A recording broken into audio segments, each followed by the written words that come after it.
your hands on me, I can't hardly breathe, baby. With your hands on me, I can't hardly breathe, baby. I'm pushing you, pulling, I'm screaming you on top of me. With my face in the pillow, can't hear, but I'm begging you, please stop.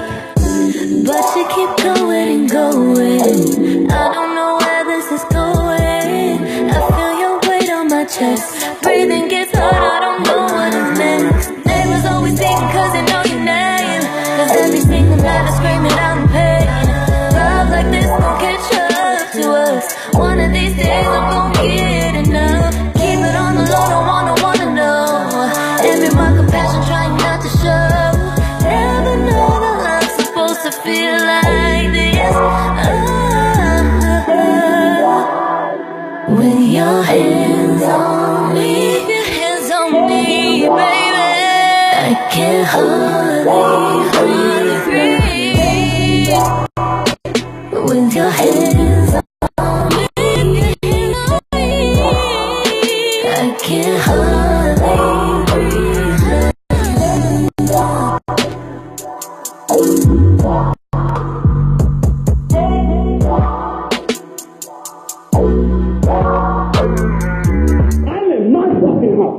I'm in my house. You have the ball. My house. I must be too much.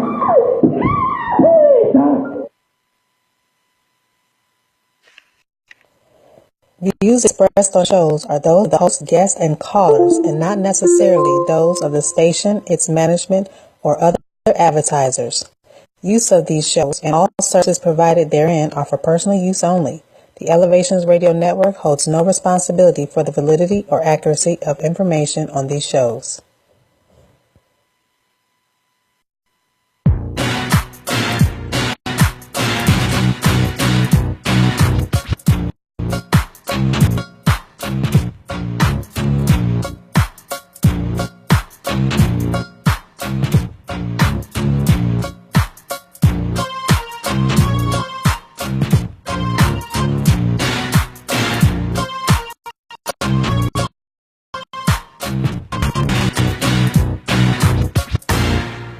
Hey fam, welcome to the Let's Be Real show with Greg Bam Reaves here on elevationsradio.com.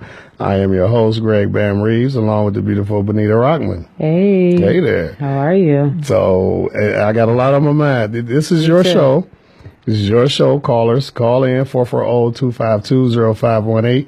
That's 440-252-0518. And we ready to talk about whatever you want to talk about. So call in and join us. I'm excited. Yeah. Now, originally, let me get this out of the way real quick. Originally, my guest was supposed to be Terry Williams, who's the president and owner of One United Bank, which is the largest black-owned bank in America. January was our Focus on Finance month, and I wanted to tie it all in with her, but her schedule didn't permit. So hopefully I can get her on in February for Black History Month. Before we get to the fun stuff, since Terry's not here, and I'm not trying to take her place or anything, I'm no expert, but I researched a few statistics. What I wanted to ask her about was the importance of black-owned banks. Why do we need them? And I looked up, this is from Black Main Street. There are approximately 21 black-owned banks with assets totaling approximately $4.7 billion. That's only 40.43% of Black America's $1.1 trillion buying power. Wow. So, in other words, we're putting our money in banks that we a lot of times can't even get loans from. And you know what? That's interesting because that's something I'm dealing with actually right now. That's actually interesting. Yeah. It's like pretty much we're investing in what's not investing in us. Right. And because I don't know if I said it on the show, but I've told a lot of people that my goal is I want to open a credit union for urban America. I mean, we need our own banks so we can keep our money in our communities a little bit longer Because continue right to now, invest in us. it's like you buy something in the black neighborhood and it's immediately out. And that's it. So, and like I said earlier, I mean, you want to get a house loan, car loan, whatever. If you go into a place, an institution that knows you, you know, they might. They're more apt to invest in you. Yeah, exactly. Right. I agree. And especially if you're an entrepreneur and start your own business, they might understand your business plan better than some of these other places. Even these places that employ our people, they still got their guidelines. Like if they don't meet this and the other, you can't get it. No, and it's real because being an entrepreneur is, and it's hard. I could say I'm living that. And one thing about it is that once they see that you're passionate about what you're doing, they become passionate about you. Yeah. And I can honestly say I am living that. Right. So yeah, no, that's real. I've been the numbers, but they had a number of investments that One United Bank has done in the past year, and it was phenomenal. The investment they made, I'm talking about in black business. So I think it's super important that I'll Google black banks or credit unions in the state of Ohio. I think it's like 4. Wow. I know it's one in Toledo, Iowa Bank, because everybody told me about the one on 93rd, the credit union. I've been to that, It's never listed. So I wondered to myself, is that really black owned? Let me tell you this. Well, from what I hear, it's supposed to be. It's supposed to be a church. The bank is supposed to be a church? No, I mean, it's supposed to have started by a church. Okay. Because I think it's called Faith something or another. But if you Google it, it won't come up when you look for black owned banks or credit unions. Okay. So, I don't know about that one. And I say, in the Cleveland area, that's the only one that I know. I don't know any other one in the Cleveland. No, not in Cleveland. There's, like I said, there's one in Toledo. I want to say there's one in Columbus. It's like maybe 4 in the state of Ohio. Okay. That's not enough. Yeah. No, I agree. And I'm not going to go through all these statistics that I got down because it's a lot, but America's 100 richest people control more wealth than the entire black population. Wow. 100 people. Wow. Now, think about this. When you say the entire black population, that includes your LeBron James, your Jay-Z, your Robert Daddy, Johnson. All these people that we know, Oprah. Right. Yeah. Right. They're, you know what? Now, that's interesting. She's got to be in the 100 richest. Most definitely. So is she part of the black population or not? First of all, she is part of the black Right, but I'm saying, where did they put her in this statistic? Which? You know, with statistics, and I have my issues with the statistics. I always say this, who did you go talk to? Right. So that's my thing with statistics. But yeah, she's definitely within it. If they're talking to the right people, she's definitely. And then this one, the 5 largest white landowners own more land than all black people combined. 5. The 5 largest. See, now that one, you notice they pointed out white landowners. Right. Like they say 100 richest white people. Right. But 5 largest so white maybe I'm landowners. wrong. Maybe Jay-Z and LeBron and all them are not included in the black population for that. Okay, let me tell you what I'm going to look at. They say it's own. One thing about them, like Jay-Z and LeBron, they don't sometimes own what they get. Sometimes they'll rent what they. So that's a good point. It's what they say owned. Right.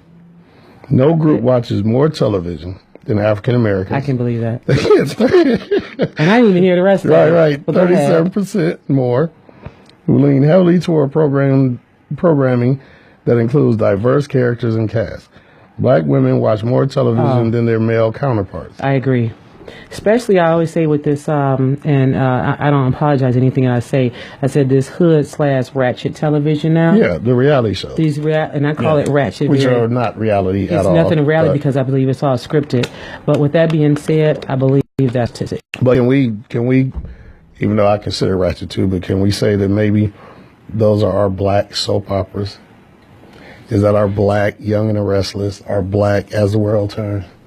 I don't. I don't either. I have to say that. No, I don't think that because that TV is so far from reality. Yeah. At least I could say, and I don't watch soap operas anymore because I can't. Yeah. But that I could actually relate to that. this ratchet television is far from. And you know what's really funny about that? Like, I would say the same thing, but how can I relate to Victor Newman? I ain't never had Victor Newman money. Yet still, you can relate to his story. Right, you can relate to his experiences. You almost forget they got money because you're so into the personal. And that's what black folks we look at. We look at the money. Yeah. I don't feel I'm the average black folk, but I look at the experiences, what they're dealing with. Right. That's what I relate to. This ratchet television, I can't, because it's sadly to say they have money, but it's so much ignorance for the dollar. So no, I can believe that statistic. And before I go any further with these statistics, I got to say, I'm so glad this is radio, because it just dawned on me. Well, some of you can see us on Facebook Live, but it just dawned on me I got on the exact same outfit I had on the last show. That's kind of embarrassing. I look like straight out of New Jack City. All these like Kango and to be 50 Shades Darker, and I'll be Nino Brown. But anyway, yeah, I'm gonna try not to let that happen ever again. So the next one of the 75 billion spent on television, magazines, internet, and radio advertising, only 2.24 billion of it was spent with media focused on black audiences. Black businesses, agencies, and media continue to wrestle with this disparity, as it is not reflective of the overall high consumption patterns and behavioral trends of the black consumer. We talked about that a few weeks ago when we were talking about the interracial couples. Mm-hmm. You're saying I'm sorry. First of all, why every time I hear a rap beat in a McDonald's or Burger King commercial, I know it's going to be a bunch of black folks on there at the beach with McDonald's? We don't go to the beach with McDonald's. We don't. We don't take McDonald's to the beach. We really don't. But there's a McDonald's commercial. I think it was last year. And they got the hip hop beat, and these young black kids is at the beach with McDonald's. I'm like, man, come on now. Because they know that we sell. And we say it's crazy. I've had this conversation with someone. If you see a lot of commercials now, it's crazy how now it's nothing crazy to me. But now it's the music or the beat. It's like it's all about our culture. We're selling. But see, that's another point though. Like hip hop, it's not really a black culture. It's the culture. But I think about early times of hip hop, there were white b-boys and all that, and like.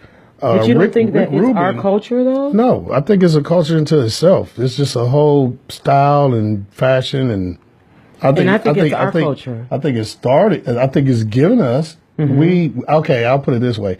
I think we started it. I believe. As I say, but I'm saying we started that culture started in New York, where a lot of different kind of people were a part of it. I believe now, a lot of people are part of it. Some of the biggest hits that Run DMC ever made, and LL Cool J, Rick Rubin was a producer. There's a white guy from a rock group. I agree with that. It's like we sampled, or either we knew how to gravitate. But I think hip hop is our culture. It's our culture, and I believe they are trying to. They're manipulating our culture because our culture is selling. Oh yeah, well. Hip hop is definitely selling. Yes. But I'm not, I shouldn't say this because I'm a DJ. I'm not as much into hip hop as I used to be. Yeah, I'm kind of whispering, thinking, hoping y'all don't hear me. Yeah, I'm not a big fan of hip hop right now. I'm still. Why not? I don't like this new stuff. That's not hip hop. That's what it's called. See, and that's what and some people argue with me, and they say, Benita, it's the new age, and I have to respect that. Yeah, and I'm learning to. Right. And I'm not good at that right now, but I'm learning to. But to me, because I'm 42, soon to be 43, and that's not hip hop. It's not to me either. It's not. But people argue with me. If you Google top 10 hip hop songs of the week, that's what you're gonna find. You do, with us, that's not hip hop. Right. I mean, but I respect it for what it is. Just like a lot of this, I'm doing air quotes. Just like this new so-called R&B is not R&B to me. It's not to me either. It's like a mixture of pop and neo soul, and you know what I'm saying. It's not. I always say neo soul has its own genre. Yeah. Neo soul is its own genre. Right. But this new R&B today. For me, it's not either, and I'm an old soul, so everybody sound the same. Yeah, and they're all just like the all same. the rappers sound the same. No one, All if the there's no singers are originality the same. today, Yeah. and that's what hip hop was for me. It's like though they all had the same message, but it was a difference. Everybody was set apart. And this was the thing that I loved about hip hop. Whatever thing you liked, they had it. You had Run DMC with the rock music in the background. You had Karis One with house rap. You had Will Smith with the comedic rap. It's like whatever you wanted, and then you had like Tribe Called Quest was big on like campuses. Yeah. And so whatever you like, you can find. But you know what? I'm gonna play a devil advocate, and it's what people say. But people are rapping towards their experiences, and that's what I look at hip hop. That was in my genre, my year. That was their experiences, and today it's a whole new world out here today. But, and so, and don't get me wrong, I don't like it. No, but they're rapping. This is their experience. This is what I don't think. And I can't relate. I don't think that's their experiences. I think they're rapping what sells. They're rapping what sells. You got no name guys you've never heard of talking about driving Lambos. No, you ain't. You're not. You are in that video. Or either they're rapping about what they think we want to hear versus what you are. And that's what I think just separates hip hop versus they rapped about what was really versus what others want. At the beginning, hip hop was conscious. They were news reporters. Yeah, they were conscious. They were conscious rappers. They were waking up the world to a part of society nobody wanted to look at. It's like, look, this is what we're going through here in these streets. NWA, they weren't, well, besides Eazy-E, they weren't gangsters, but they were surrounded by them, and they wrote about them. They telling people, hey, police are killing us here in Compton. I agree. So when they say F the police, it's because that's what we're experiencing. Raising awareness. But now I'm playing the devil's advocate. But that's what these rappers say today. I'm talking about what I'm experiencing. The difference is I just can't relate to it. I just don't think they're experiencing that. I do. I think some of them, once they get famous, they do. But when these dudes talking about driving these expensive cars and drinking all that, they ain't doing that. But let me tell you, some of them are, but they're driving somebody else's car. Right. They may not be driving their own, but they are driving it. If you got a nice voice and a nice flow, I'm going to have a ghostwriter hook you up. And we all get paid. That's true. We're going to all get paid. That's true. And some of the stuff you're talking about, you can barely pronounce it. You don't even know what it really is. I agree. And that's what separates what we grew up on, because what they rapped about is what they truly were experiencing. Yeah. I think that's what made it more real. And I always ask people what changed it, and I believe social media is what changed it. Because we have that growing up. You don't need a record company anymore. You got YouTube. Yep. Get your good YouTube video and get a billion views, and boom, somebody gonna sing you. Justin Bieber. Okay.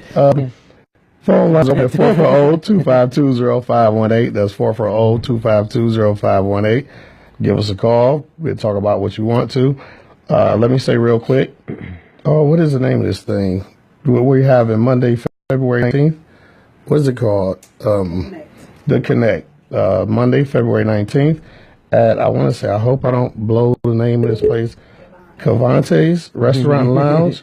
That's at 691 Richmond Road. It'll be from 5:30 to 8 p.m. That's Monday, February 19th at Cavante's Restaurant and Lounge, 691 Richmond Road, from 5:30 to 8 p.m. Okay, now a few more numbers before I move on from this. Other demographic segments have identified blacks as a driving force for popular culture. We just talked about that. Yes. With 73% of whites and 67% of Hispanics who believe blacks influence mainstream American culture. I agree. That's so obvious. That's what we just said. Yep. If you watch TV or listen to a commercial, we all over there. You know, and I just had this conversation literally before I came in. It's really the power that we have right now that most of us in our culture, we don't even realize we have. It's just what you said. We're influencing the culture. We're the influence right now. And these are other races saying that they believe that. And they know it. They know what we are offering is powerful. 73% of whites and 67% of Hispanics. But we don't realize it. Or either we realize it, but we're not benefiting. We're abusing it. We're not benefiting off of it. I just had a vision in my head of Miley Cyrus twerking, and it just Can I just say this? Up. Can I say this? That is one of my big. I gotta say it. Yeah. See, I know we say keep it real, but I gotta find a way to keep it real. Yeah. That freaking irritates me so much that they put her out here to be like the inventor of twerking. Yeah. And I'm like, man, we've been doing this for a long time. But that is nothing new. I mean, yeah, Darnie, it's like she's the one, like she's the twerker. And I'm like, and me being one, I've been over to Africa a couple of times. Man, we've been twerking for a long time. It's just now she's going to take a label on it. Like, God, that pisses me off. She was so big that when she did it, now it's the thing. It's like the it. Like she invented it. Yeah, like before that, it was just in the black culture. Yeah. She did it. Now it became a term. Now twerking came underneath her, and I'm like, are we serious? That's no different than Chuck Berry saying he invented rock and roll, and Elvis is the one that blew up from other people's music. You know, it's been happening to us since we've been here. That's why I don't even use the word twerk or work, and when people use it, because I'm like, no. That's no, right. That bothers me. I'm sorry. Okay, the next one. The black population grew 64% faster than the rest of the country since 2010, amassing a total of 53 million people. This includes individuals who are black and another race. Yeah, that's the Obama fact. Let's look abroad. But that's, funny. I don't know, funny is probably not the right word, but when you talk about Africa, and especially during the time where the AIDS was spreading so much, and people are like, why do you keep having babies? I think that's kind of what we do, and when we're down or depressed, we make love. Yeah, I do. And obviously unprotected at that. So sometimes babies come from it. I think it's really that simple. Or it's not like that's a solution, but it's just. I think this thing. It's not even so much. I think we make love. It's just we know how to. We have a kindred spirit in our culture. And when we know that we have that with somebody, we want to embrace it. And one of the actions that may come out of it is lovemaking. Yeah. And so that's what we know how to, we nurture each other. We know how to bond because that's what we've had to do. We only know how to delve into ourselves, which is within the culture. I've noticed in a lot of, I don't mean to say it like this, but in a lot of white movies, like tragedy happened. Yeah. And then the two main characters have sex. Like, wait a minute. A monster just ate your whole family. And the first thing on y'all mind is, let's have sex. It's not the same thing. No. Black people are like, me and you together, we struggling, we can barely feed our kids, but I still love you, let me show you, boom, and then tomorrow we're going to wake up and do this again. Because it's like in our culture, and most of it's this is a personal thing. It's a spiritual thing, and that's one thing about our culture. We are very spiritual, and most people don't know it, but we are, and that's what. Yeah. And it's interesting that they consider, which a lot of people will argue that they consider blacks with another race as still being black. We had that conversation a couple weeks back. How when we were talking about the interracial couples in. We had a lot of comments from viewers, listeners, saying that they're trying to wipe out the black race. Like, no, it's like they're trying to increase it. Right. When you get with us, you're increasing it. You're not diminishing it at all. That's a good point. I just had that conversation too. And the reverse migration continues as younger, college-educated black professionals head south. Entrepreneurs have an opportunity to develop a Southern strategy to connect with the more than 10 million African Americans in 10 key Southern markets. I noticed that trend around the time I graduated high school. A lot of my friends were moving to Atlanta. You know, and it's crazy because I was one of those, and it's like it's crazy. I look at my my senior yearbook, and that's one thing I said I want to move south because everybody migrated south. It was first Atlanta, and then after that was North Carolina.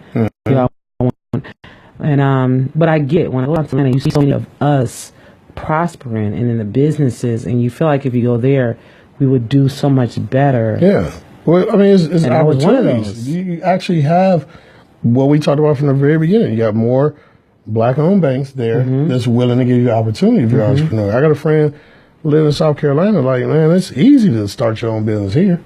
But you know what, though? And it's crazy because I still look at it today. I said, do I still want to go down there? Because I still will.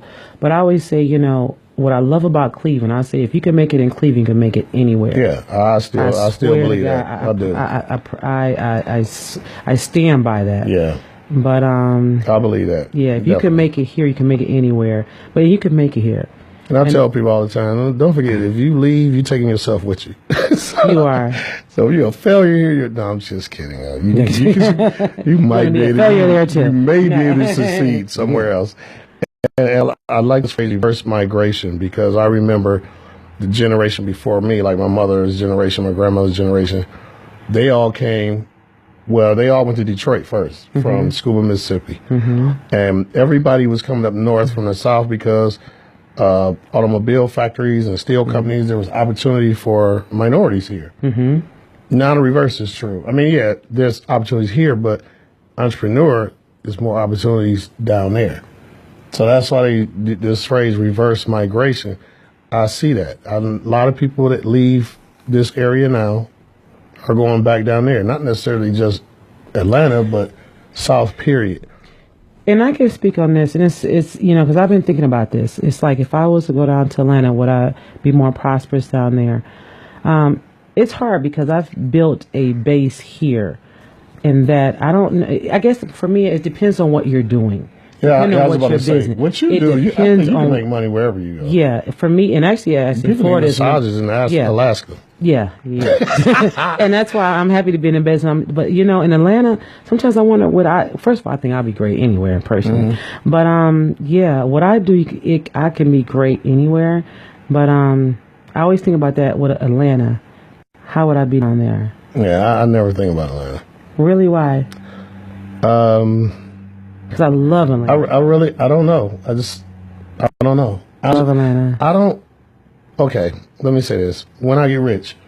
When I get rich. I like that. I'm going to own a home in Atlanta. Okay. I'm going to have one in L.A., maybe one in Miami. But I'm going to always be here. I love Cleveland is like a girlfriend to me. Every time I've lived somewhere else, I miss this city. Not necessarily individual people. Of course, there are people I miss. But I love the city. I don't care how bad other people think it is or what. No, I love the city. I love Cleveland. At this point in my life, I don't see myself living anywhere else. And I do, maybe because with myself, I've never lived anywhere else. Oh, yeah. That's the difference. That's the difference. I've never, but with all that being said, man, I love Cleveland. Yeah. I was telling somebody that last night. I'm like, Cleveland is a city. We have the worst freaking football team. Yeah. But I swear I love it to death. We support in a way that people won't get. Yeah. People say, "How do y'all support a team that didn't win one game?" Yeah. I said, "I can't put it in words. It's just ours, and we even have a freaking parade for them. That's right. It's our It's city. just something that we do." So I'm gonna tell you what this is to me. This is the best description of Cleveland to me. New Year's Eve. It's like 10 degrees. Yeah. And y'all sisters put y'all heels like on. Y'all it was less than that. Y'all put because I stayed at home. Y'all put y'all heels and fur on. To celebrate. And brothers put on they, gaiters, and we kicked it. Not me. I was at home. But I'm just saying, you go on Facebook, look at New Year's Eve pictures. That weather don't stop us. We gonna do what we do. But anyway. Yes. That's the first half of our show. We're gonna be back in a minute with some more fun stuff. Yes. So we're gonna. Oh, wait a minute! Before we go on break, let me tell you that song that was playing before we came on. Rosie from L.A. Rose from who? Rosen. And she's what? Vietnamese? Filipino. I got everything wrong. Okay. Anyway, the name of the song was "Hands on Me." I like it, but anyway, we're gonna play a little bit of something else for you. See you in a minute. Yes. You're listening to Elevations Radio, your station for uplifting lifestyle and wellness talk radio.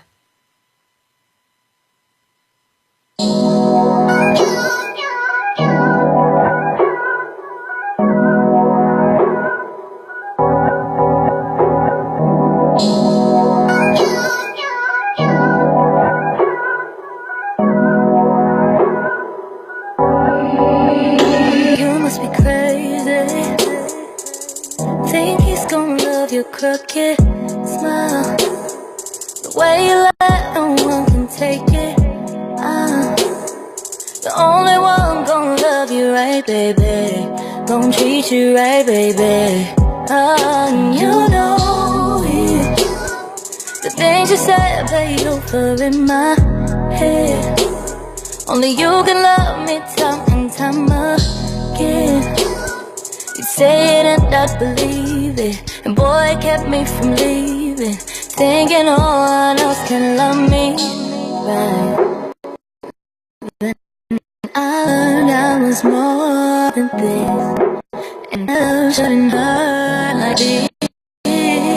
So I said I was leaving, and I remember you screaming, nobody's gonna love you like me, girl. Nobody, nobody, nobody, nobody, nobody, nobody. Nobody's gonna love you like me, girl. Nobody, nobody, nobody, nobody, nobody. And I'm so glad that nobody's gonna love me like you, boy. Nobody, nobody, nobody, nobody, nobody.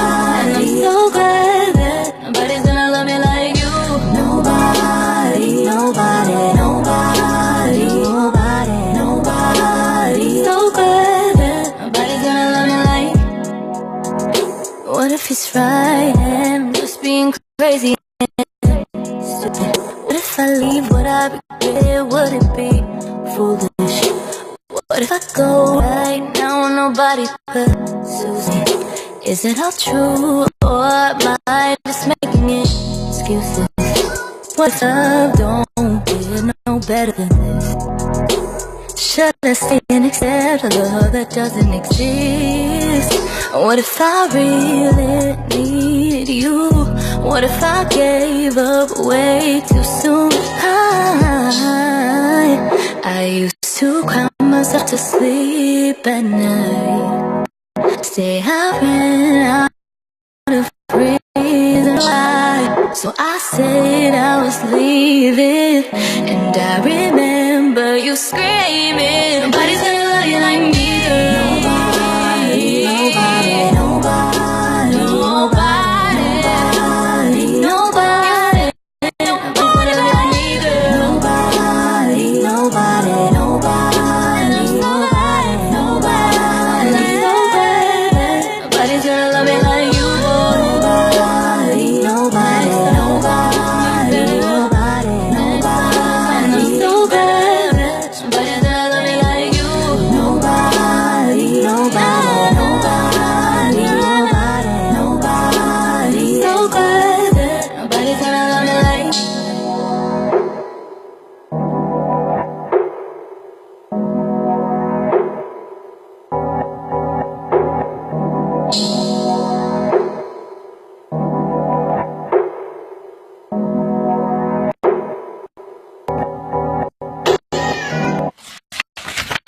Okay, we're back again. That was Rosen, the Philippine. Correct? Okay, she's from LA. And the name of that again was Nobody. Nobody. I tell y'all every week, if you're not hip, you need to get hip. Check out elevationsradio.com. We got great music you won't hear anywhere else. We got a lot of new music just been added recently.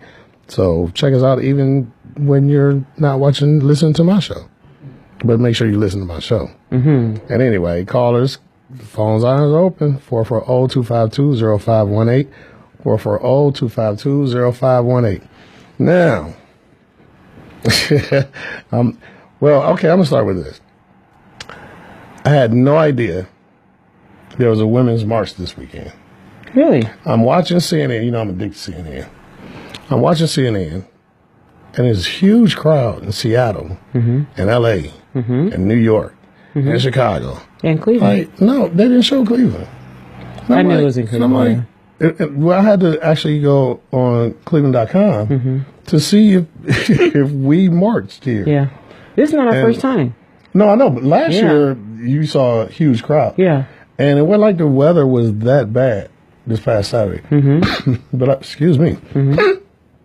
I didn't see, and I was just wondering, I was reading, like, What was wrong with the women in Cleveland this year? I mean, and I'm really just comparing it to these other big cities that I saw. Like you said, there are other bigger cities, but I think, and I don't know what the, as far as Cleveland, how many came out. I do remember from last year, and I hate that I couldn't go because I was on the massaging. That's the only reason I was not there, because I would have loved to be there.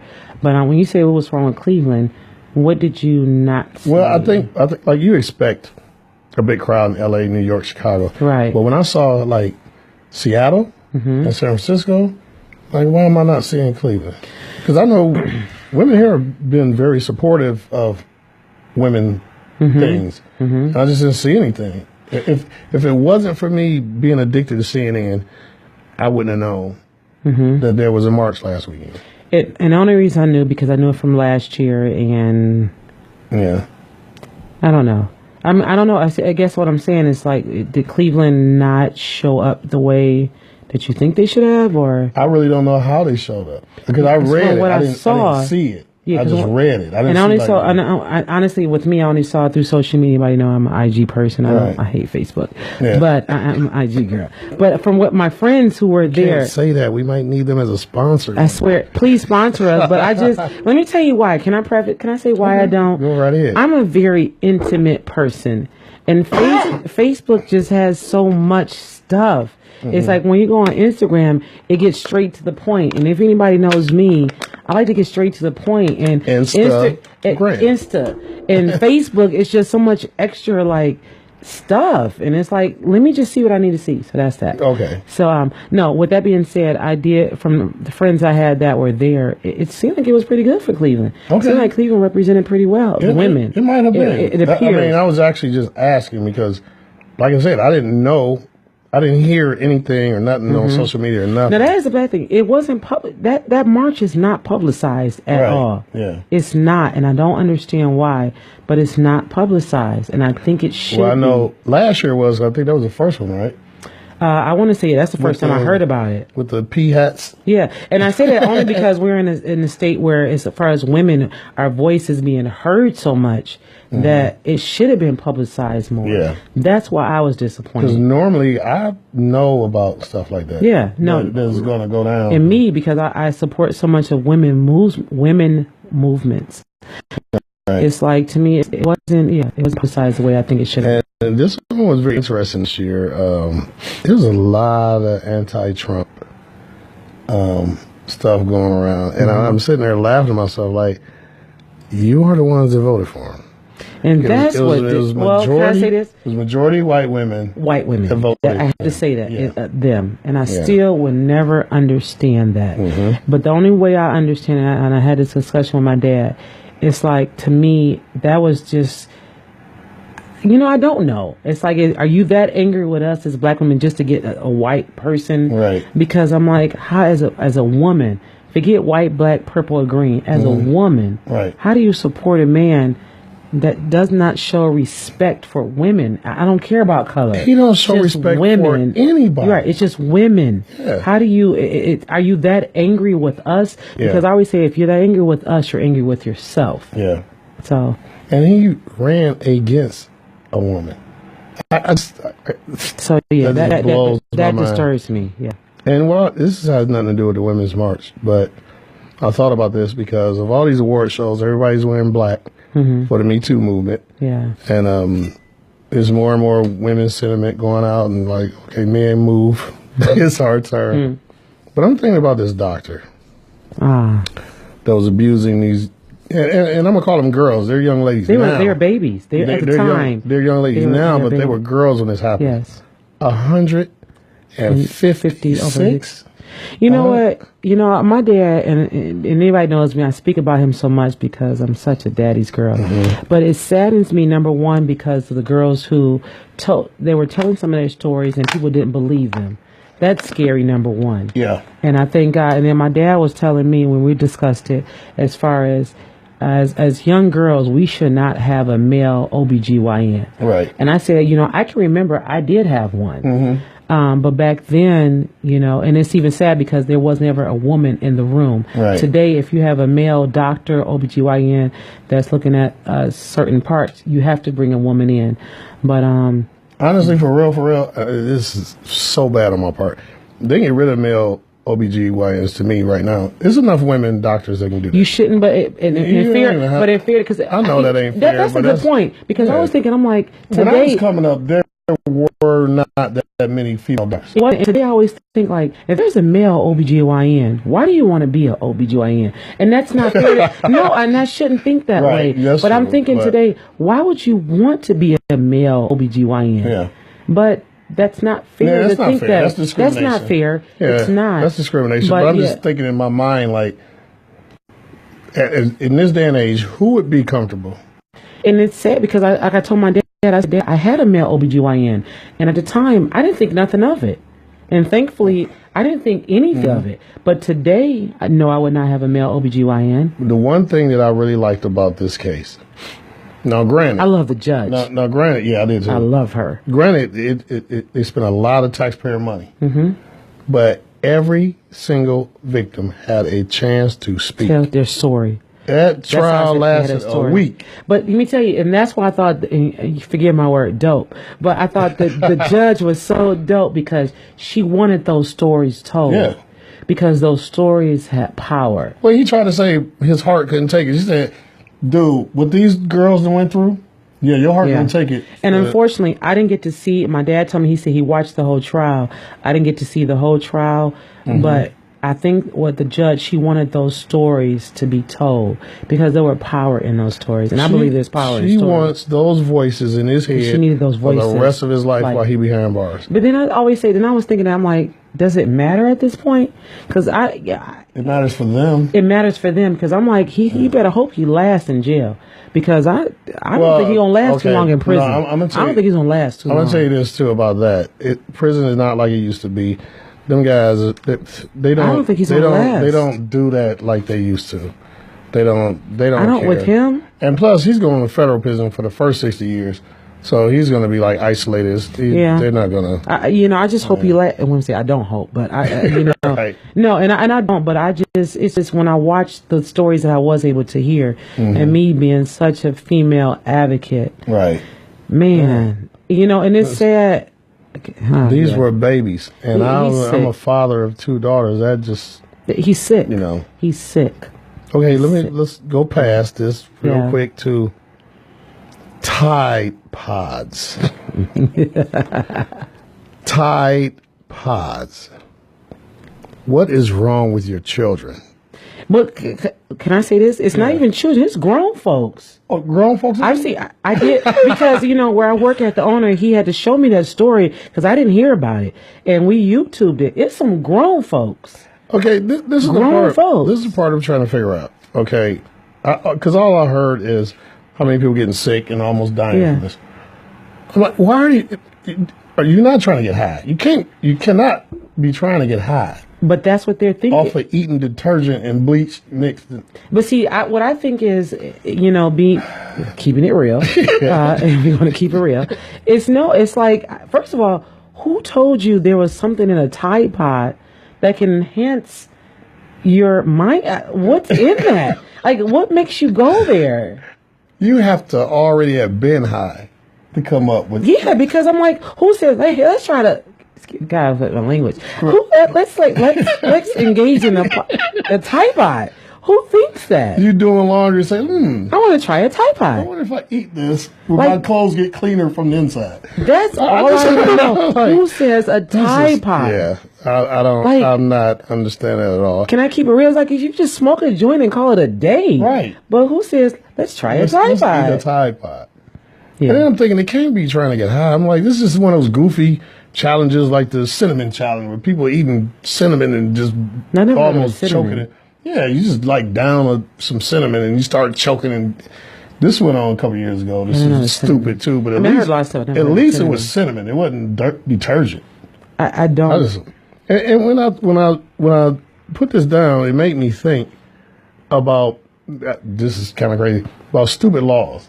The reason I say that because there was discussion of a law against eating which is what you really need to have a law.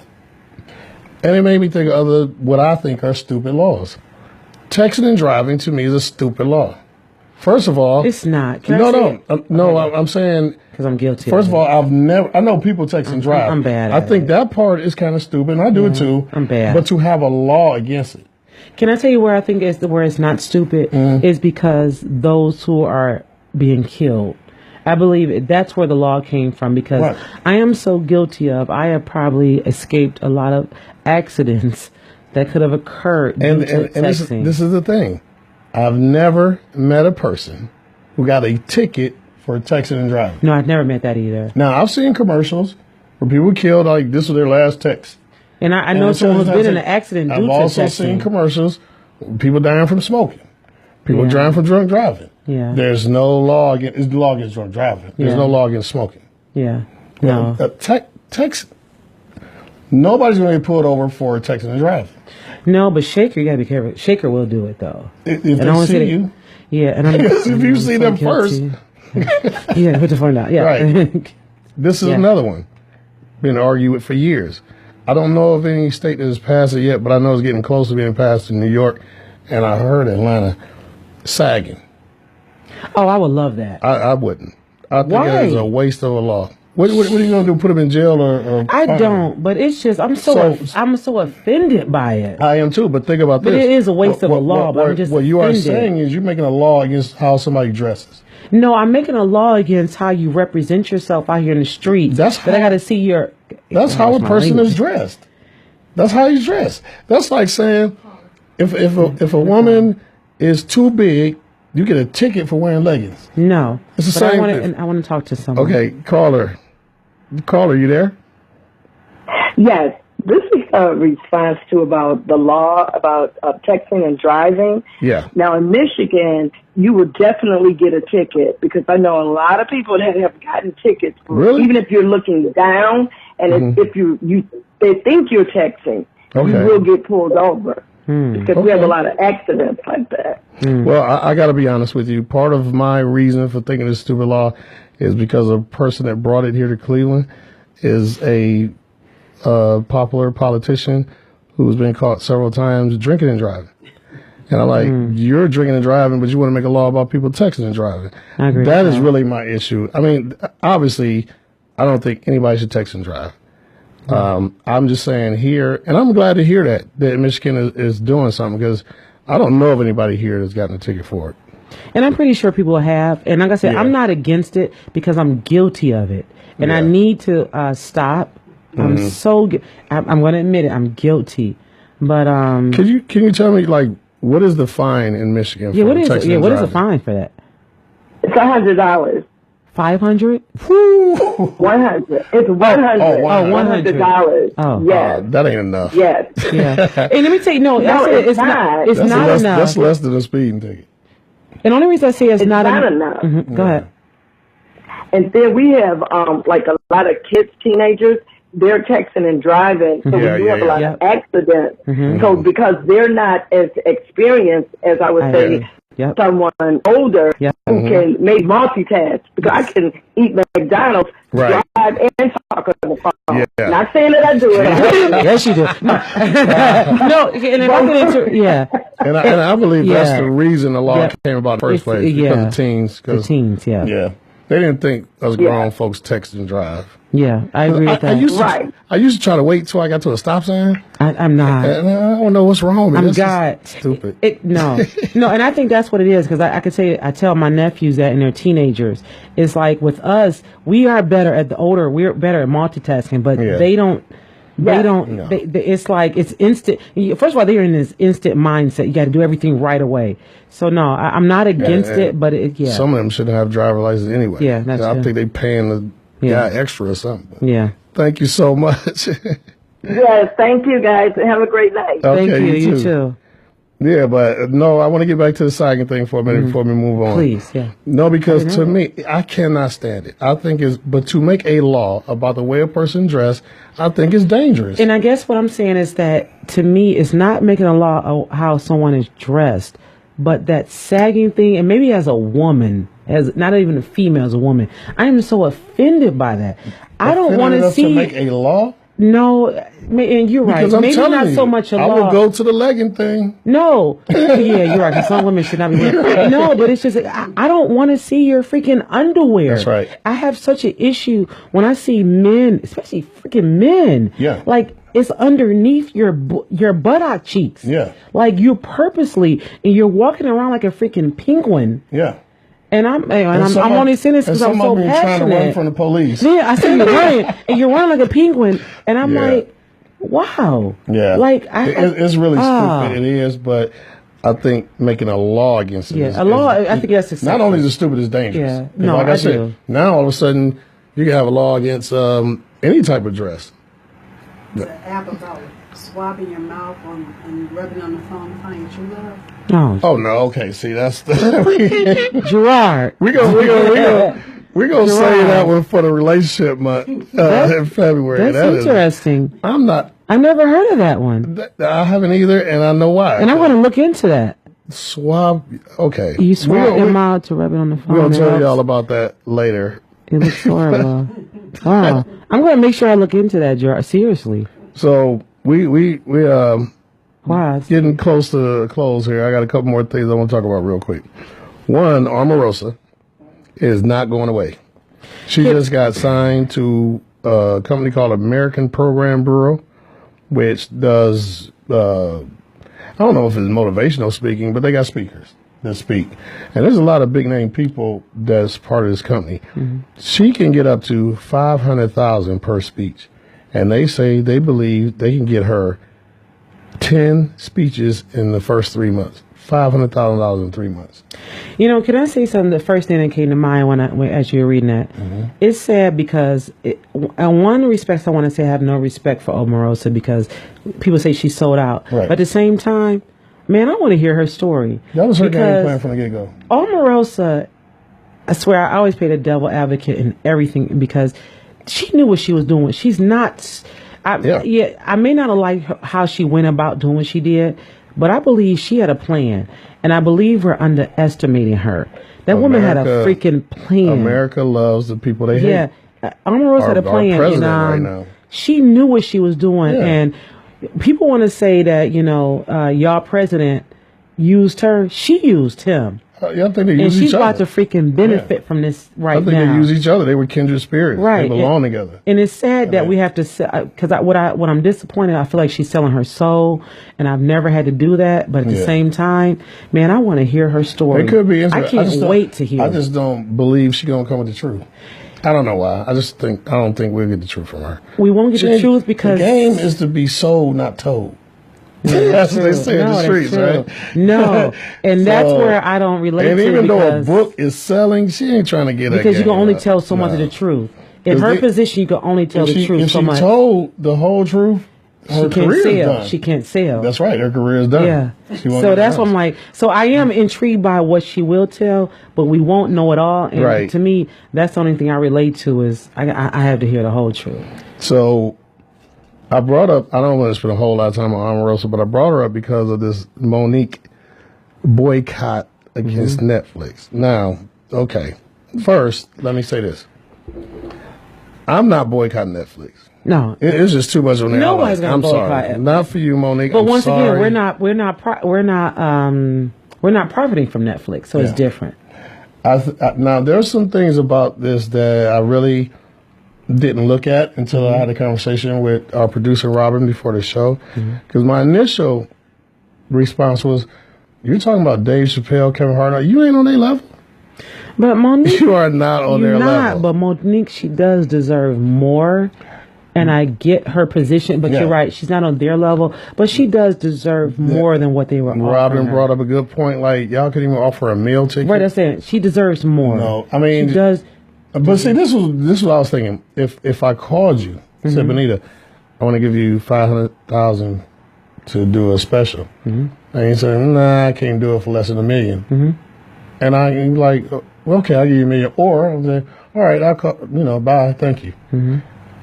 Are you gonna go protesting because I only offered you $500,000? You know what? Can I tell you where I look when I looked at this and I was talking to some of my girlfriends? As black women, we feel like we got we got a voice that people are using, and I'm like, that's how I felt with Monique. It's like she's gonna take this as far as she can take it. I don't know. It's women are using their voice right now. But the reason I want to bring that up after Omarosa, it's a great point that was made to me. You're going to give Omarosa $500,000 for 3 months, and Monique can't get $1 million? Now, granted. And I think Monique deserves it. I don't, honestly. I don't right now. Not right now. Mm-hmm. She deserves it from her past, what she's done in the past. Yeah, for the past, yeah. Because right now, because her argument, she makes the wrong arguments. Okay. When she said, I'm the most decorated comedian alive. Stop. And the guy said, excuse me, is Eddie Murphy dead? You know? Because today, the most decorated comedian alive? Today, I love Monique. And I don't know what you're doing today. Yeah. But in the past, she has done. She's done some things. Yeah. I love her. But she makes the wrong arguments. Like she argued against Amy Schumer. Yeah. Her movie made $45 million on a $42 million budget, so it's only a profit of $3 million. Mm-hmm. Whereas Almost Christmas made $42 million on a budget of $17. But that makes, you were not the star of that movie. Yeah. You had Danny Glover. You had Kimberly Elise. You had Gabrielle Union. Mm-hmm. You're a bit player. Yeah. So you can't compare that movie to that one. And that's why I feel like where she's stepping out is like she knows her worth, but unfortunately the world is only going to... Yeah. There's some deeper things I'm learning about Monique that kind of explains this behavior. Because in my mind, I'm like, it seemed like when she lost the weight and got her new dude, it seemed like everything, she started flipping on everybody. Like when she said she was supposed to be Cookie Lyons. No. Sorry, maybe. I can see her. Maybe because Taraji then got the show so well, got the role so well, I don't see anybody else doing it. I can see other people doing it. I can't see Monique doing it. No. I don't see, no. So if I can, because I know our time. Yeah. But going into relationship month next month. Yes. That I look forward to talking about is Jill Scott. Yes. And her husband. And not just her and her husband. But just the whole totality of it. I'm looking, Mary J. Anita Baker. Yeah, men. What are you black men doing? What are your trying expectations? To get paid off the... What are your expectations for us as far as us black women, who've been paving the way for a long time? Anita Baker pretty much ended her career not to pay that dude. Yeah. And that's sad because she was one of the greatest ever. Well, she still is. And I don't mean was. And I have to plug. I'm looking forward because I'm gonna be down in Miami in March. I'm going to go see her. Okay. At Jazz in the Garden in Miami. But with that being said, I look forward to, and I only want to mention that because, man, I look at some of these men that are doing what Jill Scott, and I love her, Mary J. Yep. And because of how I grew up and what my father, and he always said, paradise lies at the foot of a woman. I feel like I owe her. She doesn't owe me. Yeah. I don't understand that mindset. So we're going to I look forward to that. February, we're going to get a lot into relationships. I'm looking forward. Not just man-woman relationships because of Valentine's Day, but it's also Black History Month. Mm-hmm. So we're going to talk about all kind of relationships, how brothers relate to brothers, and old school versus young school, all that. We're going to get into all that. How people relate to people. I personally won't be talking about romantic relationships because I know absolutely nothing about them. Can I talk about? Can I talk about it? No, and I'm going to talk about mine. No, I'm going to talk about it. Is that okay? Yeah, of course. I want to talk about mine because one thing I tell people, there's a power in telling your story. So if it's okay as being your cause, I want to tell my stories all next month. Okay, that's cool. And I say that because that's what I preach amongst my peers is power in our stories. So I'm going to share my stories every month. And every time I tell you all that I'm not going to do something, I'm lying because I always do it. I told you I wasn't going to recite any more of my poetry, and I did one last week. Yeah. So don't pay me no attention. I'm going to talk about relationships. I love relationships. I'm the romantic poet. I'm the poet. And I will have, and if it's okay, I want to have a poem for each. But that's one thing I'm passionate about is telling your stories. And next month, each week, I want to tell a bit of my story. Okay. I want to be transparent. Looking forward to it. We're going to have a lot of fun. So you all get with us in February. Yes. And don't forget, one more time, let me mention the Connect. This is where we all get together. We're going to talk about business, supporting each other, this and the other. You're going to get to meet the different people that host shows on elevationsradio.com. And that is Monday. Oh, yeah, that's right. There's going to be some employers there. So if you're looking for a job, you might want to meet us there. That's Monday, February 19th, 5:30 to 8 at Cavante's Restaurant and Lounge, 691 Richmond Road in Richmond Heights, Ohio. And that is the end of our show today. I'm always sad at the end. No, this was can I tell everybody, I look forward to the last show of the month. Yeah. Because this is where I get to be me and just speak and talk and This is dope. Okay. That's my word. He doesn't like it. No.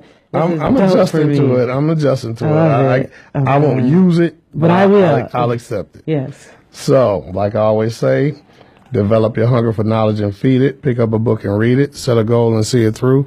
And always, always believe in you. Love and peace, fam. Peace and carpe diem.